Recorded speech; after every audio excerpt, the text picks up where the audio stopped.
Hello and welcome to the skating lesson. I'm Dave Lees. And I'm Jonathan Byer. Hi, Dave, and happy belated birthday to Dave Lees. Thank you. Yes. My favorite was in our group chat. We just kept sending all of our funniest, like, GIFs, however you say it, of like fun skating moments. There were some good ones in there.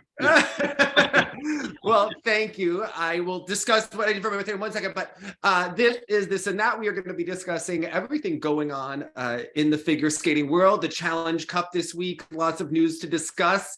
So for those of you who are new here, please subscribe, smash that like button, leave all of your comments on what you would do on a Wednesday birthday. It's a tough one. You can't really extend the week, but there was President's Day weekend. So on Monday, I actually went to a banya, like I guess Russian, Soviet. I don't know if it was Russian, who knows? It had like, there were people wearing CCCP hats and like tattoos, but my friend April, who watches the show, who's one of your students, and she highly recommends Jonathan as a voice teacher. So slide into his so we DM. love April, yeah. Yes. She's always like, we sang I Have Nothing Today. I was like, oh, okay. Yes, you know. It doesn't have to be opera, I'm just saying. Yes. So we went, and it was funny because, you know, I deal with some anxiety from time to time, and, you know, going through it. This year's not been an easy year in my life, but, you know, getting better. And we went to a banya, and like, I had never been. She always asked me to go. She goes every Monday, and it's in a basement, and there's like an adult daycare upstairs, and I was like, where am I? Like, what is going on? We walk downstairs, and it's like all of these different saunas, like a Turkish one of this. There's a sauna literally where like you're like the wood panels, like tons of heat, and you're just like pouring buckets of cold water on your head. And then like people are like whipping each other with the branches. I lay in a small pod, right? And like you do the cold plunge. You go from a sauna that's over 200 degrees in the heat. Let me tell you, it wakes you up and you are It's present. supposed to be so good for you and sounds so jarring and abrasive. Yeah. It was incredible. Okay. Like, greatest experience. Strangest experience? Like, not strangest, strange experience. Yeah. Okay. Recommend, like, completely. But like this cold plunge, like it releases so much dopamine in your body, but at the same time, you're feeling cold as like can be, right? Right. But you're also feeling awake and alive at the same time. So it's like such a mix of emotions. Wonderful, all at once. But like you do develop a tolerance. I couldn't stay in for that long. Yeah. But there was one guy that we were talking to, and he was staying in for over a minute. And I was just like, I was getting impressed, like almost drawn to this man doing this very strange thing. Like how resilient you are with the cold water. Yes. Isn't this the kind of establishment where Gordieva and Grinkov shared their first kiss, according to my surrogate? Pretty much. Yeah. And there were definite like overtones, although it wasn't that I found it that it was not remotely sexy. Okay, like first of all, there are bathing suits on and everything. You know how to separate it. In Europe, especially, like you just go to those things, and that's not even in the equation. Where it would be so much at times on the forefront of people's thoughts if they went here. And it's weird because there actually is a bar there where people are drinking. Apparently it like comes out, I don't drink anymore, so I don't know this, but I'm like, I don't know how that would be good to dehydrate yourself. Like you just are water and eating borscht and wonderful. Yes, it was pretty much like how Katya and Sergey, you know, I don't know if they did the cold plunge after, but they plunged into a relationship. So they sure did. They sure did, Dave. Nice transition. Okay. Well, I wanted to talk to you about a couple of things that I just, you know, gave you highlights and we haven't discussed outright, but I want to talk about Kamila Valieva because this is a situation where finally some appeals are being filed with CAS. Every time anything happens, people will say, did those kids get their medals yet? And it's like, no, the legal process is still going on, but this is a very extended legal process. Even if you look back at what happened with Paul Hamm, with Andrea Radikon, these are really a unique set of circumstances because RUSADA had the jurisdiction of actually taking her urine sample, but they couldn't actually test it because their lab was suspended by WADA, so they had to send it off to Stockholm because they couldn't be trusted, right? And this not mark said specimen as urgent. Right. No. Again, yes. And then they proceed to, say, why did it take so long? Well, and I think the thing for me, when you look at what's happened this week, so finally what happened is they were supposed to have this decision into the CAS by August. They were supposed to have their decision. Of course, that didn't happen. By November, finally, WADA said, we're going to ban her for 4 years. So you need to hurry, you're up, basically is what happened. And once they said they were going to ban her for 4 years, all of a sudden this committee got together and suddenly they came up with their decision, but they were going to keep it confidential because remember, she's 15. And they've made it sound that the confidentiality is really about Kamila being 15. But what winds up happening is that we don't know anything about their investigation. We don't know if they actually looked into how she got the trimetazidine or if they're just focused on the fact that she's 15 and should get a slap on the wrist, right? This is where they said that they were going to deny her of the Russian national title. Well, what happened this week is finally, and it took them so long to finally get the reasoning, like they announced the decision, but they didn't actually send the reasoning for several more weeks. So it's almost like they're coming up with the BS arguments, as they go. Which they've had a year to concoct. And my whole thing is, let's say that Russia weren't banned and that their reasoning was going to determine whether or not Kamila could compete at the Grand Prix or the World Championships. I bet they would have had that document in there so 100%. fast, right?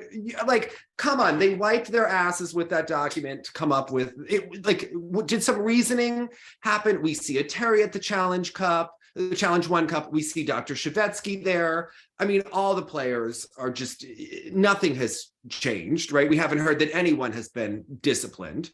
And it almost seems, it's almost like when you are in like a bad relationship and the person tries to come back and get back with you, thinking that time just will make you forget like what happened, right? That it softened all of that, Yeah.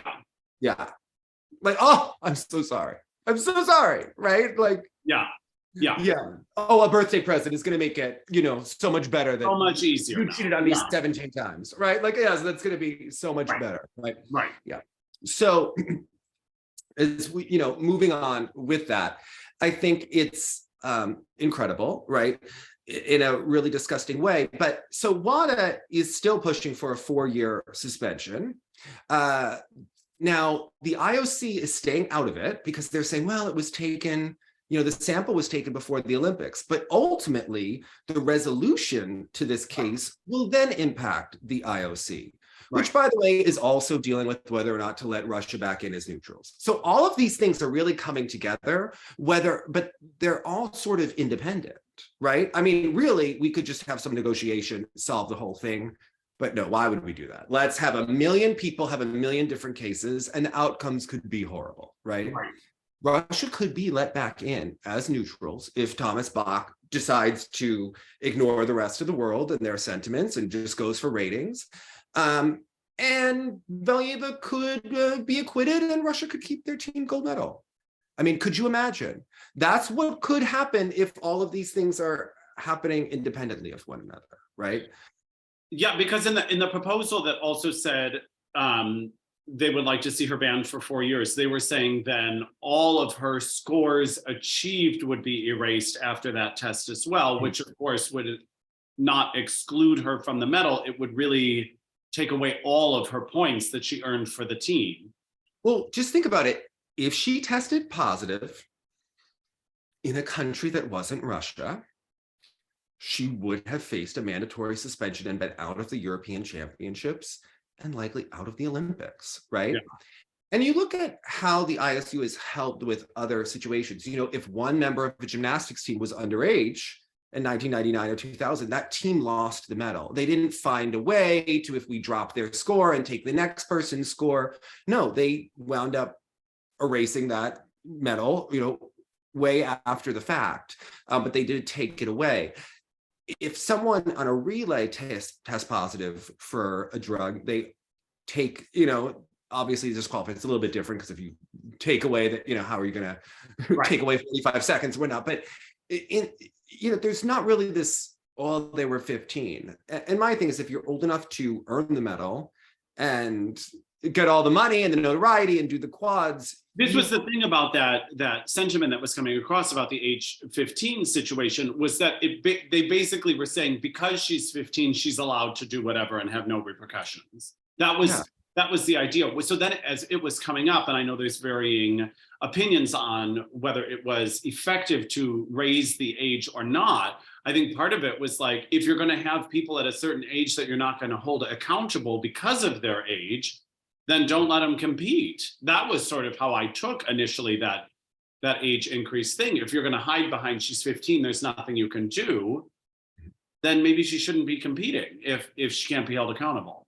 Yeah. But I really look at the ISU and their lack of strength dealing with this. First of all, they could have actually banned her immediately, right? Instead, they're like, we're going to wait for, then they've been kowtowing to the Russians for a very long time, since Lekurnik was the vice president, right? And they have never held Russia really accountable. And I think we're really seeing now that it's really impacting the credibility and the viewership of the sport, because this situation, you have the Valieva situation taking the drugs, you have Trusova's meltdown, you have Anna Shcherbakova winning the Olympics with a blank expression, nobody congratulating her, and what Eteri said to Valieva, right? And then you have the war happening. And they all sort of mix together in the minds of viewers about like, what is the doping? What is the war? What is this brutal treatment? And then you have the ISU who doesn't actually take any action. And I think as human beings and people, we need our organizations to sort of take appropriate action, because how can you watch a sport move forward that hasn't taken care of its own house? It's almost like it's in no man's land. And then you start to lose faith and credibility in this organization. Are they zero tolerance on doping? Do they want to have a stance against abuse? They gave Tutberidze Coach of the Year. You really look at it and you're like, what is happening? And I do think that that's part of the erosion that we're seeing in the sport, as well as Peacock not having replays, as well as everything being, behind a paywall. I think together, it's like almost everyone has really failed the sport. And I find that really unfortunate. Yeah. I mean, and even as we were talking about, the system itself and the kind of programs it's putting out there is not really drawing in new people either. No. I mean, I think it's a perfect storm for a total decline, which is unfortunate. Yeah, they think that just because if they make the skaters older, suddenly they will have, more performance quality, but that's something that has to be cultivated in a judging system. Right. So, I also want to talk to you about the age. I mean, so I did an As the Blade Turns about this, and many people have forgotten, but there have been many age falsification scandals in figure skating, and raising the age does kind of encourage this, because the ISU has also overlooked that time and time again. Right. Lee and Han were arguably rumored, alleged by their own government website records to have been ineligible for the 2010 Junior Worlds, the 2011 Junior Worlds, and the 2012 Junior Worlds. And they won the gold medal at all three of them, as well as their first season on the ISU Grand Prix, because she was too young, he was too old, and that is how that happened. This also was the situation with Zhang and Zhang when they competed. That's the pair where she fell and had the horrible fall at the 2006 Olympics. So the ISU has routinely overlooked this, especially when stars are involved. Right. So, or also, powerful federations. You look at Obrova, she tested positive for meldonium. Then they went back and like, well, maybe she didn't know, when their own statements seem to, indicate otherwise, that the doctor gave it to them. The same doctor that was seeing Valieva gave Bobrova Moldonium, but the Russian Federation keeps hiring them, right? So we should trust them. So this is... Well, and even like you were saying, a lot of the falsified documents and questionable ages then are all coming from documents produced by the Federation themselves. Yes. So then when the ISU is like, oh no, look, we have the official records, and it's like, but your official records came from that Federation. Yeah, they're going by the passport and the you know, what's written on their ISU bio. Well, provided, you know, right, by the Federation, pal. So, yeah. I do think that the ISU is ultimately hurting itself at the end of the day. I mean, I just don't think that they have any credibility in this. You ever, I mean, it was interesting. You were also referencing like that Dick Button rant when they were trying to sort of like break free and do their separate federation. Yeah. Makes you wonder what would have happened if everyone didn't get scared at the last minute and that had really gone forward with people who sort of foresaw many problems, almost these, like they could see this coming back then. But isn't that interesting? The insecurity that is bred in a subjective sport that's judged. Right. And these people all grew up in that, right? There's an inherent insecurity that comes. And a lot of them were blackballed from even trying. Yeah. With that effort. Yeah. The whistleblowers were the ones who were actually wound up being suspended, you know. Right. Yeah. Yeah. So. And now the idea, as we saw at the Challenge Cup, this idea of like 2 panels of judges, like, again, I don't think this is a sideways step. I don't think. Also, at a competition with a pay stream that the website was very hard to navigate, you know, a few hundred people in the audience on one side, lots of empty seats, not easy viewing for people. So a difficult. And this was one of those, this always drives me bonkers, is when they, you don't hear the arena audio, they literally just pump through the music direct through that broadcast then. But then what's a weird feeling is as you're watching the performance, it seems like it always falls flat because there's no response from the audience. Someone does this great big jump, no one claps because you're not hearing the sound from the arena, you're just hearing the music, which yes, it might make the music a little bit more present and nice in some ways, but then it almost feels like everyone is falling flat in the energy department until suddenly they turn on the arena sound at the end and you hear that the crowd is clapping. Yes. It's a strange vibe to watch. Yeah. I used to watch gymnastics meets from the University of Utah, and they would have the announcer on the same audio track that had the music, but then not the audio, the natural audio sound from the arena. It takes you completely out. And it makes me feel a little crazy because you're thinking, why isn't the sound matching up with their performance? It feels a little off. Yeah, you sense something is not natural about it. Yeah. You ever watch a TV show and you notice that the audio track and the video just like not matching up completely? Yeah. It completely takes me out of the viewing experience. Well, or even in this experience, it would be like watching a stand-up comedian special without any live laughter. Yeah. It suddenly seems like everything is not funny because you're almost not hearing that response. And I get the same energy when they get the crowd sound out of the performance. Yeah, I agree. It's completely different. I've been watching that Kunk on Earth, but I watch it with friends and I always imagine. It's funny. So I like those shows when they're done in a serious fashion. So it took me a while to like relinquish that I'm not going to learn anything. We're just having a fun spoof time. She has some really good zingers in that. It alternates between some really profound comments and then just some zingers for the sake of being zingers. Those awkward interviews. I don't like that kind of uncomfortable conversation. So the interviews are tough for me in that, but just the general banter and when she's narrating is just flawless to me. Incredible. She has a lot of thoughts about race, slavery, weapons of mass destruction. The character she does, like that's not the actress's name, that this is like a persona the actress does. I think it's very, very witty. I've also been watching Wednesday. I feel like a young eteri student, you know, it's replaced Billie Eilish. It's like the thing we're all into. Yeah. And I was watching, I have friends that are really into cooking and we were watching salt, fat, acid, and heat. And watching this person go around and cook in various countries, very satisfying. Yes. Okay. She's one of us. She would watch skate. Yeah. Okay. You know the type. But back to the Wednesday Addams that you're watching, I thought you raised a good point in as the blade turns, which is the short-term memory of the general public.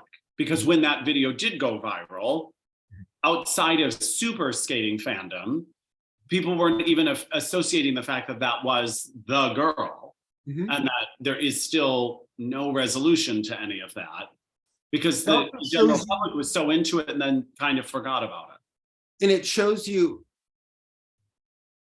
in marketing, they used to say that you need to see a commercial or hear something 7 times before, and it's the same thing with learning, right? You need to learn the vocabulary 7 times before it resonates.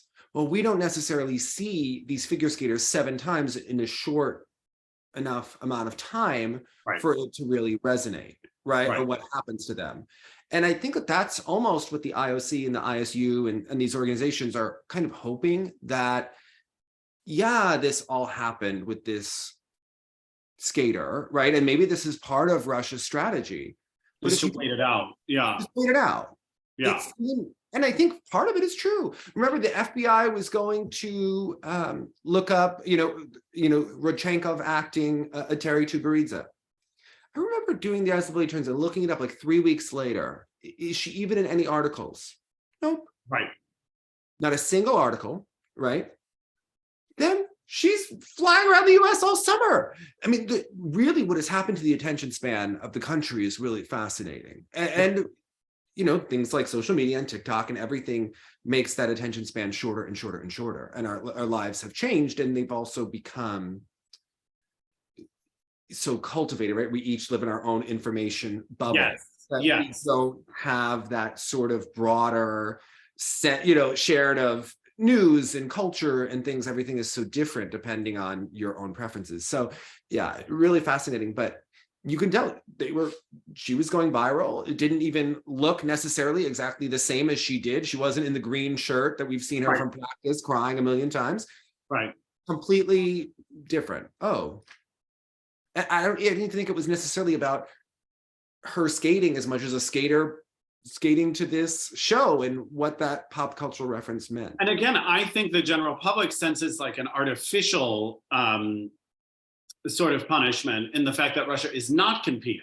So when Russia was not at the World Championships last year, it seemed as if this was in response to the doping scandal at the Olympics, when in essence, it had nothing to do with it whatsoever. It just seemed like accidental justice.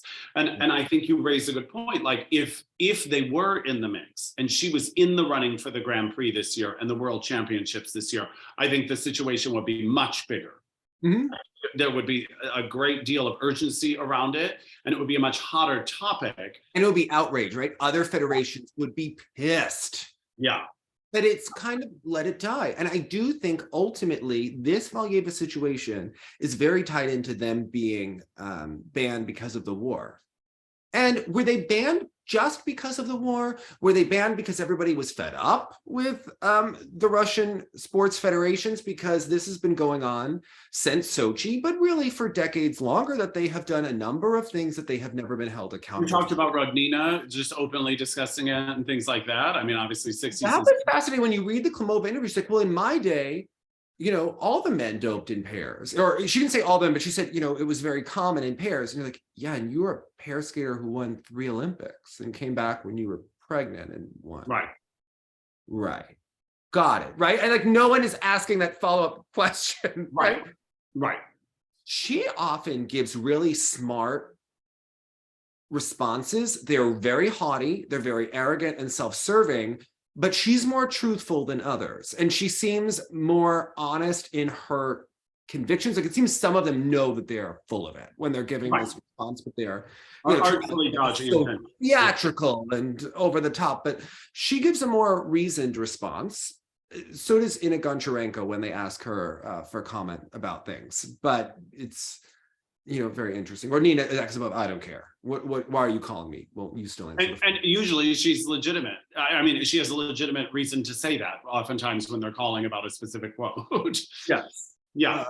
I do look forward to her commentary about things, but she even said, listen, this is RUSADA's mess. Obviously she took the pill. Right. And that's the part a lot of the Russian gaslighting committee seems to glaze over. Yeah. The fact that that actually happened. All of this is as a result of that irrefutable fact. Except for that one user we have on Facebook that claims to be a part of some like secret organization where they think that Anna Shcherbakova, somehow was responsible.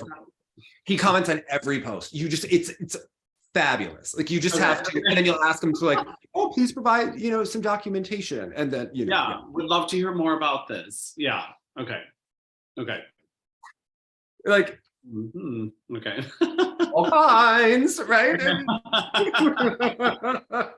So, yes, Anna is really responsible for, giving 3 cocktails. But I do like the fact that the doctor sees everyone. Even the media isn't really pointing fingers of, did they all see the same doctor, right? Like, well, and again, knowing that that particular federation does operate more as like a cohesive unit, as opposed to the compartmentalized sort of training centers that we have in North America and in other places. Like if something's happening in Colorado, there's no reason to think the same thing is happening in California is happening in New Jersey. But we see how coordinated it is when Putin is at the head of a committee that has the FMBA, which hires the doctors like Shevetsky, who are in charge of the doping, and they have all of the leaders of the federations, and they're on the same council with the Department of Defense. And you're like, what in God's name is going on? This would be like if President Biden was like, we need to make sure that Isabel gets a medal at the World Championships. Correct. And that's he doesn't have bigger problems with like trains to worry about right now, right? Like this point to that sort of like, well, when the United States has invaded other places, why did that not affect the sports? It's for the reason you just said, and that also seems to be glossed over, is how intertwined it is in a place like Russia and how disconnected it is in a place like the United States. It's amazing how much they care. I mean, that's what I was trying to express with the age falsification is oftentimes throughout history, we know about these documented cases with China, but there have been other cases. There have been several Russian skaters actually, or Soviet skaters that would talk about this on tours throughout time, where the ages were typically falsified so that they could go to junior worlds, not senior. Yeah. This was about a country that cared that much about winning medals at the Junior World Championships, and it was typically done in pairs. It was done in gymnastics for years in many different communist countries, Romania, it was done, North Korea, it was done in Russia, in China, but we would oftentimes really see it, and perhaps East Germany, but I don't, we would oftentimes really see, because the pairs, the first skater, the pair skater that was really thought of for doping was an East German skater in the early 70s when they started to become aware of this. And I always forget like what a threat like East Germany really was in pairs in that late 70s, early 80s period, because we tend to just remember like Ty and Randy and Arena and the Carruthers and all these sorts of things. But underneath in that like 3 to 5, third through fifth placement, they were always full of East German pairs in that era. Yeah. Yeah. And I forget where I was going with, for the age falsification, one person who was talking to me about, she's like, yeah, just look at the birth dates. If you want to ever look on a Wikipedia, if you see someone's birth date, it's like January 1st, December 31st. These are red flags that this is not necessarily doping, but they would, when they change someone's age in certain countries, they'll often make it easy to remember, so that they can go through it. But just like, I don't know, I typically find age falsification stories, I don't know why, it's a little bit different than doping for me. Yes, I think, making skaters or gymnasts, athletes perform hard skills at an early age is dangerous, but it doesn't seem as dangerous as doping. Although when there's one kind of cheating, there's other kinds of cheating, which often leads to abuse, right? But typically the details in an age falsification case are hilarious. Where you're like, remember when Hao Zhang was 15 3 years in a row?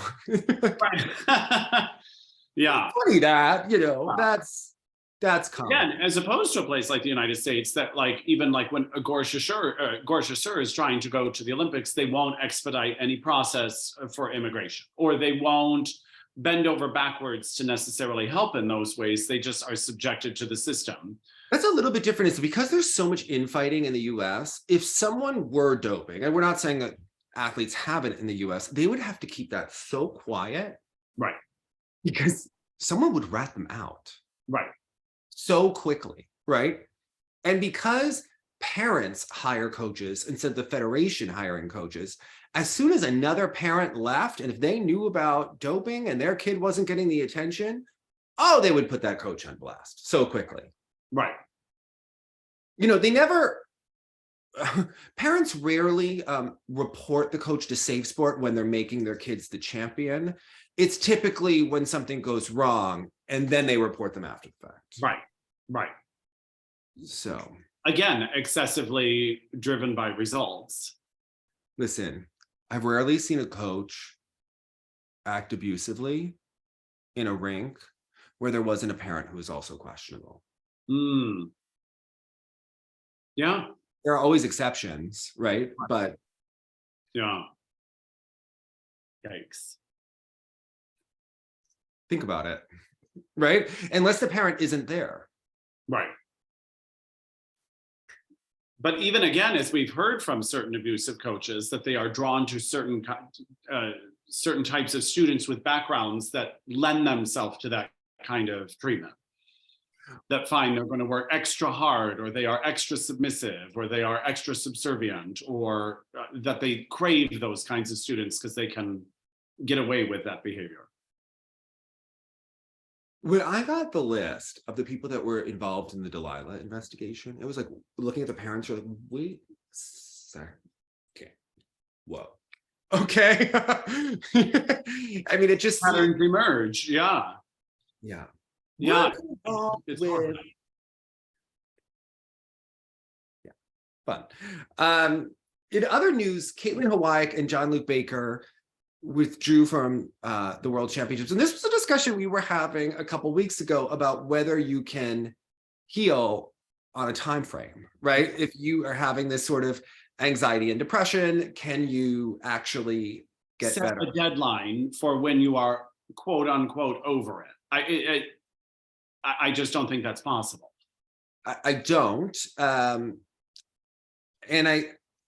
I didn't think it was realistic that they were going to go. And I was actually quite concerned, because you imagine as soon as they would ramp up with training and the pressure would come back, I mean, these sort of right back to where you started. Yeah. Yeah. And this, it made a lot more sense. So there was a lot of speculation, I think, within skating circles when Kaitlin and Jean-Luc withdrew from nationals, as though they were somehow, you know, there's a lot of feeling where Simone Biles and Naomi Osaka originally were supported in public, but then you would hear the private conversations that weren't said in public about what people thought, and that this is about a certain generational thing. Right? I was just going to ask you that, because to me, the responses almost exclusively ran along generational lines. Whereas like a performer, a part of me was like, have I had to push through in certain moments that I did not want to? Yes. Would I have loved to have had the opportunity to have not had to do that?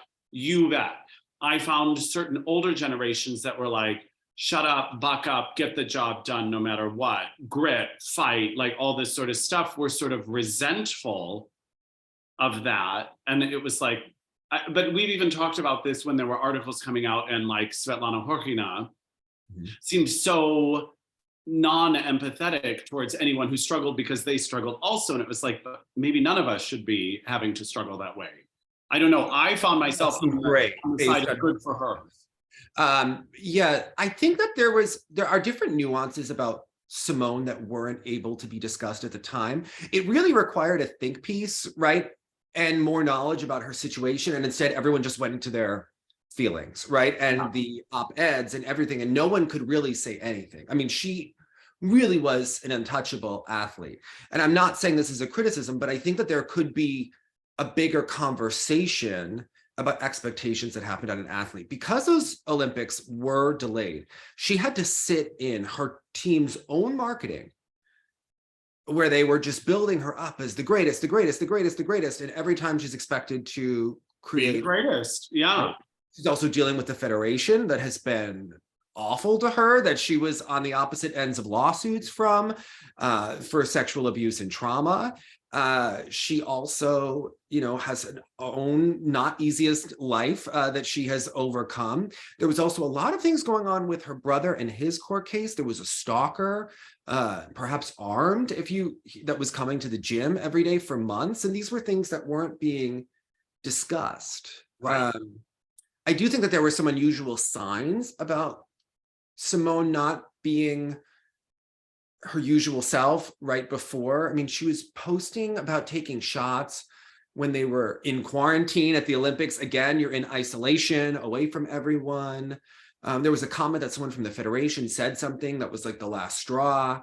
Again, there were all of these different warning signs. She was crying on TV and just not seeming like her vibrant self. And certainly not in her body. And given that her job was to exclusively be in her body, I mean, that's the other thing. If I, going out for an opera, am feeling a great deal of distress, yes, it will affect my voice a little. No one's going to get seriously hurt. It will just be a faltered performance. In this instance, the things she's doing, if she did not feel in her body, if she felt distracted, if she felt out of it, one sort of out of it moment could have resulted in something very dangerous. Yeah. No, I chose not to compete this year because of mental health. So I'm like, I didn't want to go into a traumatic situation at altitude and be like, you know what? I have a nerve in my neck that gets triggered when I see a certain toxic person, and I don't, You don't need to deal with that. Yeah. Right. And like, is that going to get better on a time schedule? I don't think so. Right.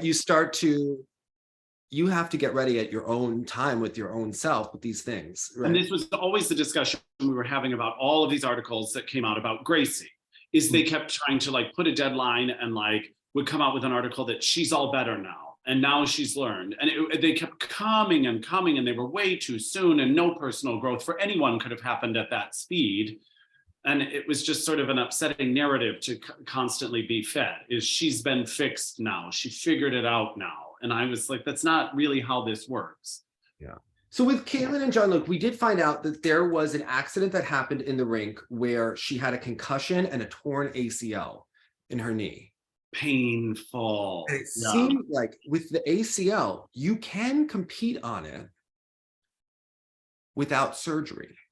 It's painful. It's possible. There was a gymnast, Natasha Kelly, who chose never to get surgery after a certain point when she was in college, and she vaulted and I think did 2 or 3 events for her entire career. But that was something that she sucked up and dealt with. The risk of the surgery was too great? I believe so, right? Okay. And the rehab for it. So with something like skate, and I don't know, because this is one of the things where I wish that the articles would delve into this more. It sounded like from the Instagram post that Kaitlin had not gotten surgery on her knee. And you just wonder, would the surgery for an ACL create so much scar tissue? And you lose that bend, yeah. And ice dance is all about knee bend. Right. So then you have a concussion, which results in depression and anxiety. You have the stress of competing. You have the fact that you can't physically get in the kind of shape you want, right? Because you are in pain. So you feel less confident than usual as all of these big competitions. And I think you can start to see how this all... And she was clearly triggered over the fall by some hurtful comments about her weight.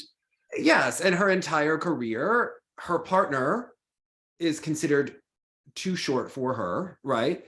And everyone on God's earth, since they have ever teamed up, is, well, he's a lot better than she is, right? Even though she's quite a formidable he just happens to be exceptional with his knee bend. Yes, right? Yeah. But if you think about all of these things, I think it makes a lot of sense. There's also a lot of backlash against Montreal because they tend to be more positive, more holistic. I mean, I was hearing comments, people were trying to blame Montreal being too positive with their athletes, that they're just not prepared for the real world. And I was like, what? Are you listening to that? Yeah. you know, I think that there are lots of things. I question if they will come back. You know, I think now would be the time to get surgery. We don't know if they're doing that or not, but if you can't get surgery, and we saw how bandaged her knee has been for the last 2 seasons, is it worth coming back, right? Because are these problems going to get better if you don't do some sort of surgical intervention? And they've been a team that the judges will always let be in the conversation, but it's at the bottom of the conversation. So it's, you know, where some teams you can tell are biding their time until they can make this big push forward. Sort of throughout their career, the judges have middled them. Well, they were USA number 3 and number 4 with teams that didn't retire for a very long time. And they did get better, but they've gotten better slowly, right? Remember all those years with Krylova, they were like the Papadakis and Cizeron of the US, where they did the same style year after year after year. Then there was the season where they had that very strange program. What was it? The Theory of Everything, right? Where he was, oh my God. I don't remember this. You know, the crippled scientist, Stephen Hawking? Stephen Hawking, yes. Yeah, remember that program? That was strange, right before they went, and then they had the Liebestrom, which was lovely. They did that program, it felt like forever. And then they wound up going to Marie France, and they really kind of improved their skating skills. But they had, I think, some, you know, struggles before that, right? Where they really sort of stagnated for a time. Yes. I would say over the last 2 years, their free dance has really come together, where despite these injuries, they've really sort of maximized what they can do, especially with their health situation, where there's a lot of people that are behind them, but they're still USA number 2. So it's hard to give them that push towards the point. I think we saw when Piper and Paul were out, how all of a sudden the Canadians got more love from the judges, which just happens when you are your country's number 1 entry for certain competitions. So I think as you see this, if they can't get healthy, I wonder if they will come back, because it will be a slog, you know, that will just, do you have the energy and the drive for all of that energy for arguably the same results?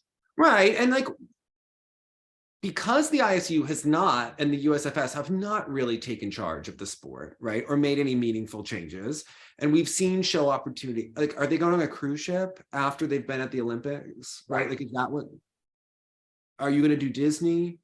Right.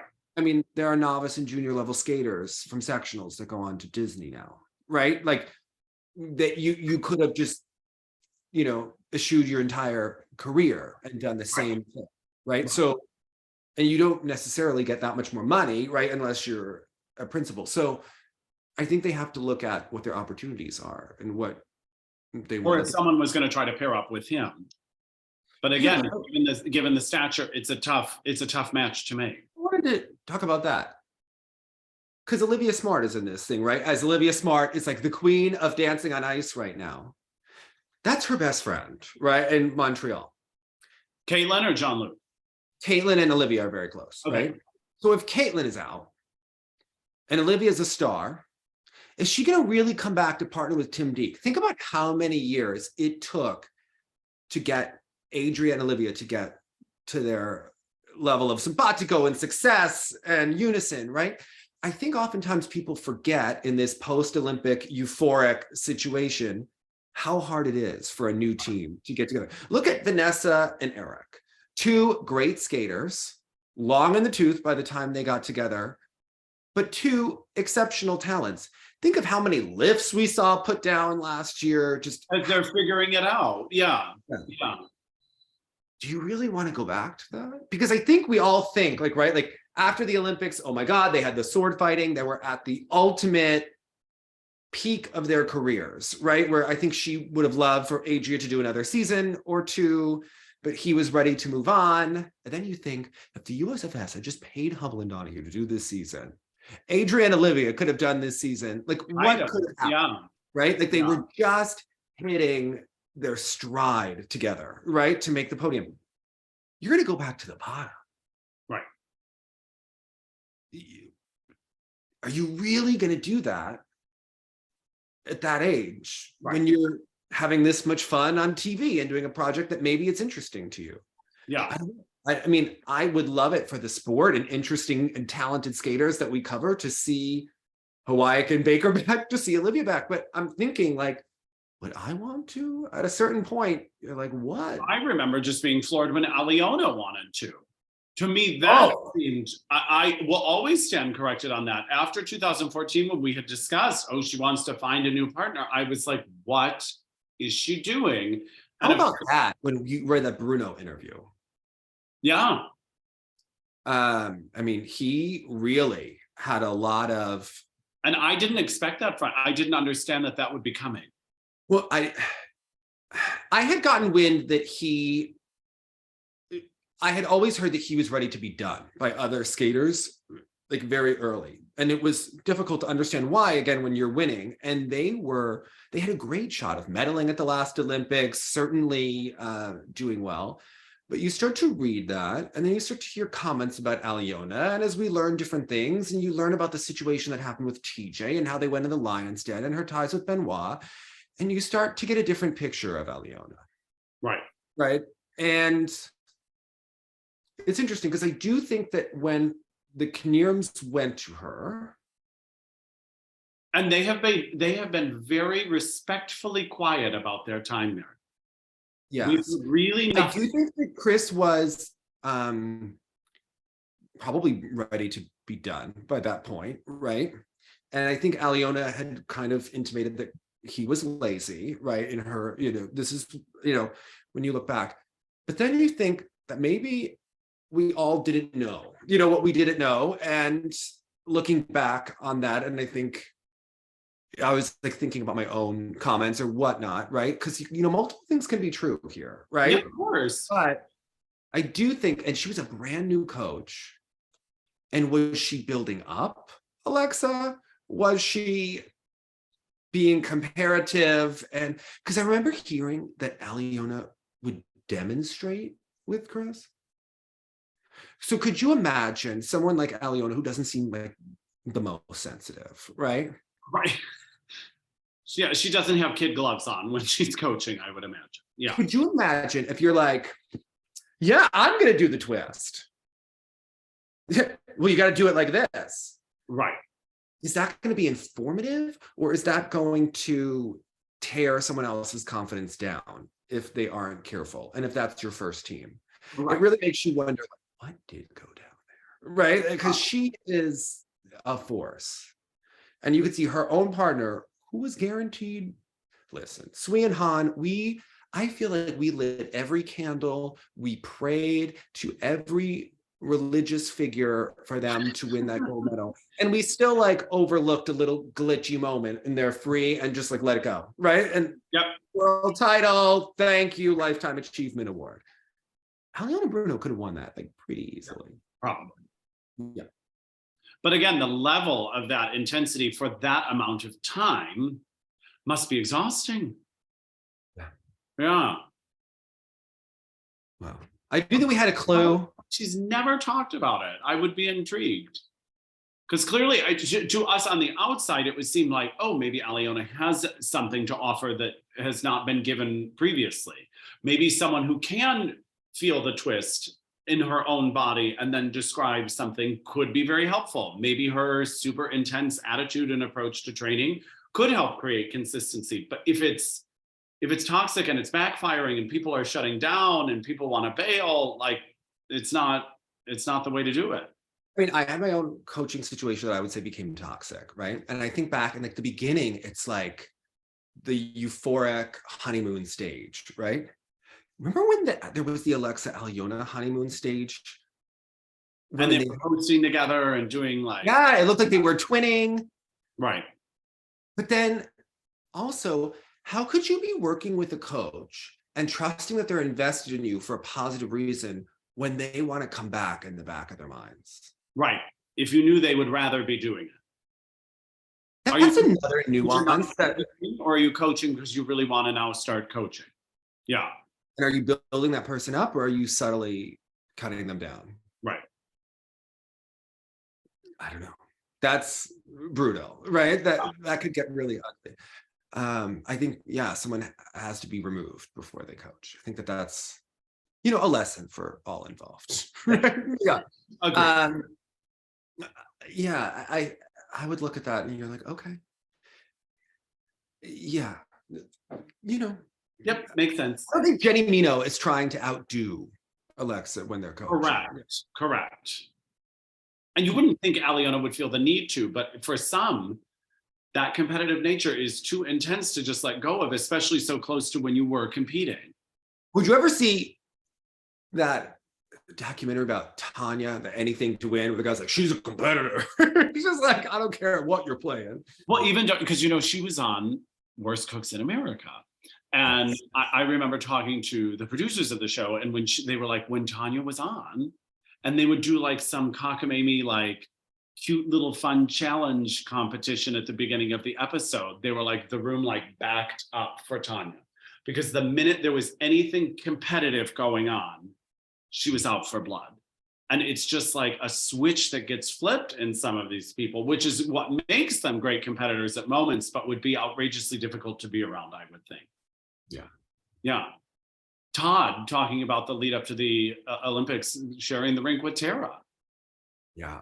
It's big energy to have to be around. I think Tara could win. She's a winner, baby. Okay, like that's. Yeah. If she puts her mind to something, she will put her mind to it. Yeah. So, Yeah. I mean, it's a gear that people get into. Yeah. We were discussing Challenge Cup, shall we? Yeah. Speaking of the Netherlands, yeah. Yeah, but that Bruno thing. Oh my Right. God. Yeah. That was explosive. I know. Yeah. It really was. It just kind of slipped under the radar. It came unexpectedly. We weren't waiting for it. And I was like, and amidst heaps of other very salacious stories in skating coming out at the same time. So I felt like it did not get the coverage it might have if it came out at a different time. Yeah. Also, Trusov is not going to be at the Russian Cup final. And again, you talk about motivation. I do wonder if she will ever be back, because even if they were allowed back in competition, they would get one spot to Worlds unless the ISU breaks every rule. It's like, we'll give them their 3 spots they had or 2, and then every other federation would lose it at that point. Right. So it'll take a while for Russia to recover from that. Again, if somewhere in her mind, even though obviously, of course, she wanted to win, but if the major goal was to have landed those 5 quads and she felt she did it, and the idea of now even trying to replicate that seems far beyond the capabilities at the moment. Someone like that may not be interested enough to keep going. I get the sense that was like a trauma and she's a little broken from that. Yeah. Especially if they've never done fair. That's fair. Well, yeah. Well, imagine how she was manipulated. She was probably told every day, if you land those quads, because that's probably how those coaches motivated her. Right. Now, they weren't all clean. Like, let's also be. Yes, correct. Like, but we've seen many programs with not clean quads still win by a long shot. So, I mean, she did win the free. She did. She lost. Didn't she lose? She tried the triple axel in the short, right? That's where she lost it. Yeah. I mean, that ending. That was an Olympic winning free skate moment. No, it's weird. The IOC and the world feeds kept the cameras on, and they broadcast her meltdown in front of the entire world, right? Yeah. But they don't have it on YouTube. So they used it for ratings in the moment. Ultimately, I knew it was not going to age well. Yeah. And then they don't show it on the internet, right? So there's like almost like no record of it unless you have it. Which we took screenshots. Like as it was happening, I thought I was going out of my mind. I was like, is this real? Like what is happening right now? But yeah, they don't. But that just like shows you these organizations, they don't have that on mass consumption. Yeah. So now they see a problem in it, but at the time they were like eyes on the crisis, right? Like we follow that girl with the camera, and they did. Yeah. She was moving about. She was like, That was so tough. I know. I am sad that, like, obviously she's such a competitor, and whether you like her technique or not, she has a talent, right? An athletic talent. It is sad to me if she has something more to give athletically, and this is being mismanaged and not in the right way. But it also seems like she has tremendous back issues, which when you have an ankle problem or a foot problem, it does go up the body. So you think about how she likely wasn't given a lot of time to rest last year, right? When she had that injury and kept training, and her body could just be done. Yeah. And then they're like, well, where are the quads? Well, let's think about it, right? Like, Slopskaya goes after her for not being the athlete that she was before. But then you think, was she ever? Like, what is her actual health status? Like, her back, back injuries, you can manage. If that content was sustainable, more people might be doing it. Yeah. It's going to take its toll. Yeah, I think everyone is collectively sad because of that level of talent, but then you have to sort of understand. But yeah, it does seem like she may just be one that goes by the wayside. To me, Trusova doesn't seem like someone who's going to be faked, but by competing at internal competitions, right? Right. They can't compete when she can make all of this money doing whatever she's doing. She might just be like, who gives a shit? Yeah, we'll just go under the sea. Go under the sea. It's the Little Mermaid, right? With Plushenko, who's not her coach, but seems like her coach, right? Like he's... Well, I was one of the few people that thought she was starting to really make moves with Plushenko. Like those jumps really started to look different. And I thought, he could actually bring out what she can do. Remember, she did really nice quad toes and that beautiful... Quad sow at one of the... Oh, and then she hurt her ankle, right? But we saw that beautiful... I actually do think that she was on the up there. I do too. I think if she could have waited out that time a little bit more, I think we would have seen something that felt more extraordinary. What she did is obviously very impressive, but I felt she was on the road to something even greater. Mm-hmm. Yeah. So, yeah, but there, I mean, again, you talk about that athlete suck it up mentality, which is also essentially abandoning yourself to get a result because people are telling you that you have to do something. But then that's on a timeline, that result. Yeah. Yeah. And then, yeah. And at the time, probably seemed worth it to her because that was a lifelong. And that's her whole world at that age, especially. Like, we're not talking about adults with perspective and life experience. We're talking about people that have been told this is all that matters. Yeah. Yeah. Well, Challenge Cup. Torgashev had to get the minimums, and he got them by like this much. I have to tell you, watching that short program, he missed the quad, he missed the triple axel, and I thought, oh my gosh, if he is about to miss this world's minimum right now, and fortunately delivered the combo, but that was scary. My friends who were there said that he was landing everything in practice. But this is someone who hasn't competed a lot. This was a bad experience. You hope that he will go home, be super annoyed, and just get into that next gear. And this, I mean, I always thought to myself, like, well, then how did you deliver at nationals, which would seem like more pressure and bigger stage and all this sort of stuff. But also we know, even though it was a small audience in San Jose, it would have been a very supportive one of him. And it's a crowd that's really going to boost a lot of people like him. And here to have almost no one in attendance, you can't really rely on that audience energy. I don't know. Something was definitely off for sure. You ever take an exam in school where you just needed like a low score and then you didn't like prepare as hard as you could have for it, and then you didn't do it? I remember when I took like my driving exam, it was like, oh, of course I'm going to do fine, right? And like, of course, I don't know, is it 8 feet or 10 feet behind a right? Like in that moment, I was like looking at the test, and I was like, oh my god, I should have studied a little harder. And I had to think his head went there after he missed the triple axel, after missing the quad in the short program. One has to assume he was like, oh my gosh, am I about to miss this? Yeah, I think sometimes when you just have to get that minimum score. Remember when Sasha just had to place 3rd at Junior Worlds in 2000 and didn't, right? Like that kind of felt like this, right? Yeah. Yeah. Because then when I was watching Matteo Rizzo and Sato and Sota and Shun Sato, I was, they weren't performing at their best, right? But to do all of those quads, you don't want to peak at this competition, but you do want practice. And you could see that they could do the jumps that they were missing.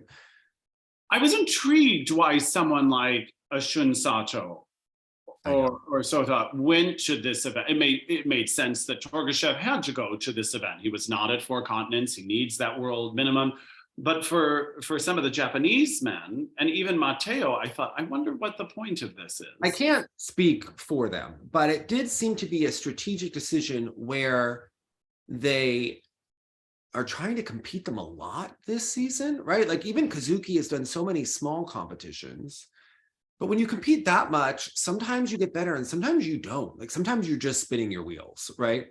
But these athletes didn't go to 4 continents. And it seems like a lot of them didn't want to risk it at altitude. They didn't want their last competition to be judged. Wait, am I crazy? Wasn't Shun Sato at 4 continents? Wait, Kao was there. Koshiro was there. Was she? Yes. Yeah. I was not, but like I was thinking Kaori as I'm talking about this. So and everyone's gonna be like, oh my God, 1 second. This is oh man. I'm Googling. And of course, Mai was there. Okay. And Mona Chiba was there. Shun Sato was 3rd at 4 continents. We just watched this. But Mai wasn't there. So Mai went to, because 4 continents, Hyan Lee was 1st, Yilim Kim was 2nd, Mona Chiba was 3rd. All of my competitions. They're blending together, right? But especially because this has been one every weekend, and there are a lot of these like sort of like B ones. Okay.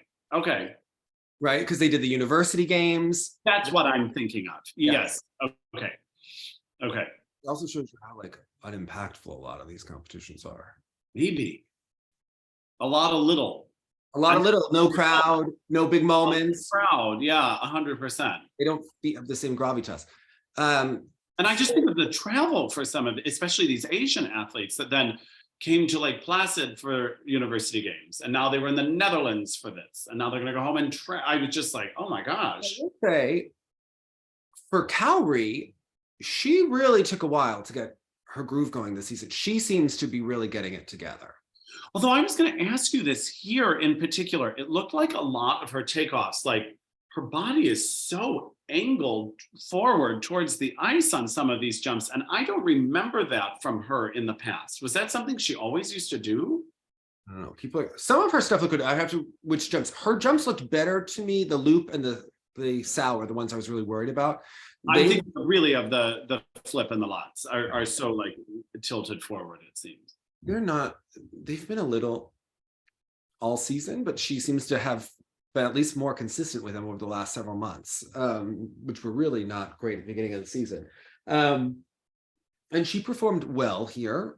I don't think that she had the same spark that she would have in front of a big crowd. Like I think it will come alive at the big because moment. I think a world's crowd, especially because it's in Saitama, isn't it? It's in Japan. I would imagine it felt like a practice would be huge. Yeah.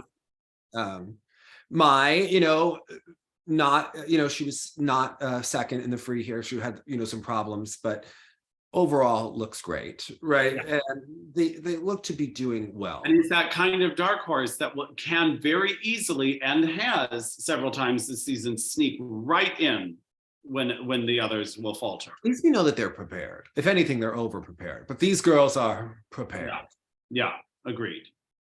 They're not like the girls in Sarajevo, which if you watch, I will put it at the end screen here. If you watch the compilation, Dick Button didn't feel that some of the girls were in shape and in sorts of sorts. Let alone clean their boots. That's when Peggy goes. So I forgot like how brutal they really were. And the thing about Sarajevo is Peggy was just vicious. In the I just don't know why you wouldn't clean those. Katerina has a very European, almost feminine style. Meanwhile, they stole it from Elaine. They stole it. And from Tiffany. Oh, they loved Yeah. Tiffany. Yeah. But oh my, Peggy was so condescending, even like damning people with faint praise. But oh, I love when Ivanova ends her program and she's like, oh, I guess that was the end. And you know, Peggy's the kind of mean person who you can't get mad at her because she didn't necessarily say the eviscerating comment, but she has a really damning laugh when she laughs. Very implied. Yeah. Yeah. Oh, yes, they don't clean their boots, right? Like it's very easy to read in between those lines. Yeah. Oh my God. And then when Manuela Rubin is getting to Carmen and Dick's like, and she has no grace and no style. Or when Peggy's like, Katerina, what a beautiful girl. I mean, a face, you would just die. But unfortunately, her choreography is just not up to that level of beauty. It's just not well done. Calling a spade a spade. Yeah, you learn a lot more later on that, Katerina. Oh my God. But so I have to do the short program separately because people are like, oh my God, what he said about Claudia Leisner, right? But then you're like, when he says about Elaine, when he's talking about the 84 nationals, because he goes about Claudia Leisner, he's like, she's a very tall girl and she's overweight, right? But when he's talking about Elaine in 84, he's like, she was out of shape and out of breath. He's talking about her at the national and you're like, oh God. She was still undermarked, in my opinion, in Sarajevo. Okay. So one of the US ladies had a fluff piece that was extremely inappropriate in a way where you look back and you were like, you have Elaine where they wanted to tell you how she overcame her accident. Except they just like zoom in on the foot that's missing the toes, like in the most grotesque fashion, right? Yeah. They call Tiffany Chin a China doll like 17 times, like as they're playing the Asian, watch the figures, right? I uploaded it yesterday. They're calling her, right? And then they're asking, of course, they're eating Chinese food around the table. And then they're asking her if she thinks it's a positive or a negative that she's Chinese. And she's like, well, I look different. I think I stand out. And you're like, oh my God, how horrible. This is not great. Yeah. And the Roz one, they're asking Roz, like first they show her with the sports psychologist, then they show her on the scale, and Jim McKay goes, she wanted to quit with troubles with her weight and lack of motivation. And then she lost 20 pounds and her career really took off for the heights, right? Where was the therapist for that part? Yeah. And then, which I cut out, but like Roz talks about like how she binges with friends, and they're like showing this and you're like, oh my. Well, I even remember back when we were watching all of the late 70s worlds and nationals and all this sort of stuff, and they would announce the weight as if they were like a wrestler.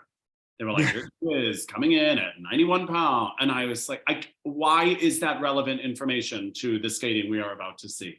They did it for a really long time, even into the 90s and maybe even the early 2000s at times. Right. And for us, it seems like, oh my goodness, they're so tiny. But for that person, it could be a complete trigger. So, yeah. To know it's going to be read on air, like, what is the point? And again, unless you're like wrestling in a specific weight class, I don't know how that's relevant. Yeah. Horrible, horrifying, some of those old fluff pieces. Oh, we were watching like Reflections on Ice on TSO Live, and like they all make inappropriate comments like left and right. Like they all just drop them like. And that's what they feel comfortable sharing. That's not even what they're withholding. Like imagine what they're not saying. But they say it in the best way. Like some of these people like Jojo Starbuck, who's lovely, and like Peggy, they just like can like really level a blow and they're like, she was large and statuesque in her own way, right? And then Peggy's like, she was such a muscular, big woman. I just didn't like her skating, right? It's just, but it sounds so lovely when. Yeah, and that's the culture that judges it. I mean, yeah. Yowzers. Yowzers. She can say anything, and she sounds so elegantly doing it, right? Like they should hire Peggy to do like cameos where she says really terrible things like, and then just disappears like off the screen. You really look like you had 5 donuts today. And then just escapes. Yeah, okay. Oh man, yeah, lovely. Yeah, Torgashev, thank goodness Jason Brown is going to Worlds, right? Because this takes some of the pressure off. Yes, for sure. Otherwise, they would say, oh, are we gonna get 3 spots? Yeah, I agree. In danger. We're in danger of 3 spots. What happens if we don't get 3 spots? What happens if we don't get 3 spots? At least you have Jason where you're like, okay, that's a steady person. Ilya, this. Right. Maybe he'll just go and do well, right? And wipe the slate clean with this. I hope, because Nationals was such a moment for Torgashev. I hope he can now recapture that going into Worlds, because he's got such beautiful qualities when it's lined up for him, and clearly he was just not centered. And his music doesn't bother him at all when he skates. So there's that. Well, it couldn't bother me either, because every clip I found, they had muted the music on his. And I don't know that that was the worst viewing experience. If you actually heard, it changed. It didn't change it too much. Okay, got it. It wasn't the best. Yeah. Okay. Kind of a rocky road, but this week we have the World Junior Figure Skating Championships come up, and frankly, I'm kind of excited. It's going to be in Calgary, and we're going to see some lovely skaters. So we're going to see Kamila again, who we just saw at 4 Continents, which was not the same competition as the University Games, right? Yeah, I'm just pulling it up to see if they have the. We have Mal Shimada, who is lovely. Just gorgeous. Gia Shin, who's very nice. Yes. Luca Brassard, whom we love. So, I mean, there's some good. Yeah, there's some people here. Oh, Monet Chibas. Oh, no, she's standby. Nicola Memola. Amina Kai is the other Japanese ladies entrant who was did a lovely job at Nationals. Robert Yampolsky just withdrew. I just had I wonder what happened. I just had lunch with the head of the Ice House. And Josephine Lee, Soho Lee, and Claire Seo are going for the U.S. women. Min-Sol Kwan, Jia Shin, Yuje Kim. Nice little group of skaters going. Kaya Reuter is going. Wesley Chu. Hopefully he had a rough Nationals, but hopefully he can bounce back. He did really well on the Junior Grand Prix in the fall. And Memola, I always think his program is fun this year, Nikolai's, so that will be interesting to see. And this will be Sophia Baram and Daniel Tumansev's only Junior Worlds, because their ages weren't faked. So they are going to be ineligible because of the rule changes things. So yeah. And my Czech dance team, the junior dance team, I'm really hoping they can make a comeback here, because they were so phenomenal on the Junior Grand Prix, and then in the Junior Grand Prix final really faltered. So I'm hoping they come out strong for this event. Yeah, and there are some other good dance teams from Canada and from Great Britain. So I think it will be a lovely event. It will be like a nice calming World Junior Figure Skating Championships to watch. Yeah. We'll enjoy that. Yeah. Enjoy it. And in an easy time zone. Yeah, that should be nice. All right. So, all right. Hold an edge and look sexy, everyone. Bye now.